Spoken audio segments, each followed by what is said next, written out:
নমস্কার বন্ধুরা, আজকে আমি নিয়ে এলাম মটরশুঁটির পরোটা। তো পরোটা বানাতে ময়দা আটা একসাথে মিশিয়ে বানিয়েছি। প্রথমে তেল দিয়ে ময়ান দিয়েছি, তারপরে এটাকে জল দিয়ে ডলে নিলাম, তারপরে মটরটাকে সিদ্ধ করে নিলাম। সিদ্ধ করে এটাকে পেস্ট করে নেব। পেস্টে দিয়েছি কাঁচা লঙ্কা, আদা আর দেবো জিরের গুঁড়ায়।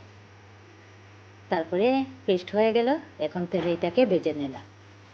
কতক্ষণ এটাকে ভেজে তারপরে একটা পুর টাইপের সিস্টেমে তৈরি হয়ে গেল।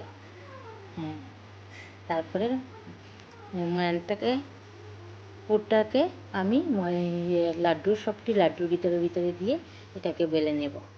বেলে তারপরে এটাকে একটা একটা একটা একটা একটা একটা করে ভেজে নেব। আমি বয়স দিতে পারি না, তো নতুন নতুন বয়স দিচ্ছি। আপনারা দেখে নেবে আমার ভিডিওটা কীরকম হলো। নতুন নতুন ভিডিও দিচ্ছি তো, আচ্ছা আস্তে আস্তে শিখে নেব। হুট করে তো সব কিছু কেউ জানে না। প্রথমে একটু উল্টাপাল্টা হয়, সবে দেখে নেবে আমার ভিডিওটা। তারপরে একটা একটা একটা একটা করে তৈরি করে এখন বেলে নেব।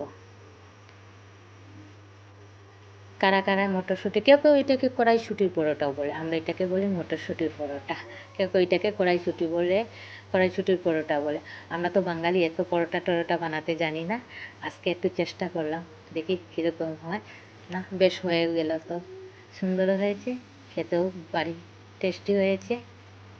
তারপরে এটাকে আমরা পরোটার মতো ভেজে নিলাম। কেউ কেউ ঘি দিয়ে, কেউ কেউ সর্ষের তেল, রিফাইন তেল যা আছে তার সাথে বানিয়েছি তোমার সোয়াবিন আলু দিয়ে একটি তরকারি। সবাই কেমন হয়েছে আমার পরোটা সবাই বলবে কমেন্টস করে। বললে আর বানাবো আগে দিকে নতুন নতুন ভিডিও চেষ্টা করব তোমাদের সাথে আনার জন্য। আর যদি কমেন্টস লাইক সাবস্ক্রাইব পাই না, তাহলে তো মন ভেঙে যায় না। সবাই কমেন্টস করবে, লাইক করবে, সাবস্ক্রাইব করবে আমার ভিডিওটাকে। দেখো তৈরি হয়ে গেল থালি পরোটা, আলু সোয়াবিনের তরকারি।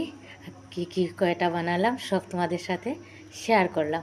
আমার বয়স দিতে একটু কষ্ট হচ্ছে, সবাই দেখে নেবে। Bye bye.